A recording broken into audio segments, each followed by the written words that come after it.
Salut à tous. Aujourd'hui, j'ai pas de caméraman, alors on va faire sans et je vais vous parler de mes Synops orientalis, Non, de mes tritons nains, non, mes tritons à ventre de feu de Chine, toujours pas. mes tritons orientales, Essaye encore. Ipsélotriton orientalis. Bien. Yes.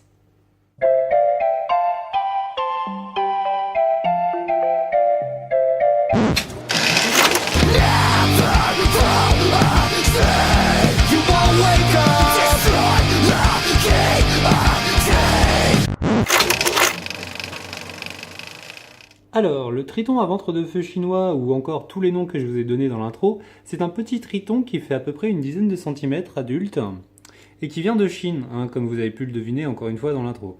Il est caractérisé par sa toute petite taille, ça fait rarement plus d'une dizaine de centimètres, et le fait qu'il a un ventre rouge. Alors, si je me penche un petit peu comme ici, est-ce que... Ah bah, vous pouvez voir, il y a un ventre rouge. C'est vrai qu'on voit pas ouf. Il y a d'autres là. Ah bah, vous voyez un petit peu. Donc c'est pour ça qu'on les appelle les tritons à ventre de feu de Chine. Et c'est une espèce qui est un petit peu victime de son succès. Alors non pas qu'on en trouve un petit peu partout, mais le problème étant que la plupart des spécimens qu'on va voir dans le commerce sont issus de l'import. C'est-à-dire qu'on les capture vivants en Chine, on les ramène dans des conditions absolument dégueulasses, ce qui fait qu'ils tiennent rarement plus d'un ou deux mois en aquarium. Les miens, pardon, sont NC France. Et comme vous pouvez le voir, ils se portent très bien. Alors il y a plusieurs tailles différentes. Dans ce terrarium-là, dans cet aquaterrarium-là, il y en a 5. Alors c'est beaucoup pour un volume comme ça. Ça c'est un 60-30-30. L'idéal c'est un couple, 3 éventuellement. 5 ça fait beaucoup, mais comme je vous l'ai dit dans la précédente vidéo, je déménage bientôt. C'est d'ailleurs pour ça qu'il n'y a pas de substrat et que la hauteur d'eau est vraiment pas très haute. Parce que je suis en train de préparer un petit peu mon déménagement. Voilà, là on voit bien le ventre bien rouge. C'est une espèce qui nage très bien. C'est pour ça qu'elle est dans un milieu à dominante aquatique. En termes de bouffe, alors moi je leur donne des vers de vase, des tubifex, des daphnies, des artémias. Éventuellement à la pince, des petits morceaux de vers de terre, des grillons, des vers de farine, mais alors il faut faire très attention, il faut en donner des tout petits morceaux et c'est très gras, donc à donner avec parcimonie. Pour ce qui est de l'aquarium, comme je l'ai dit, 60-30-30, très bien pour 2-3 individus. Rajoutez 10 litres d'eau par individu si vous voulez en avoir plus. Donc là, encore une fois, ils sont à 5 dans celui-ci parce que j'ai pas vraiment le loisir de faire mieux tout de suite, mais dès que je serai installé, ça va être mieux fait.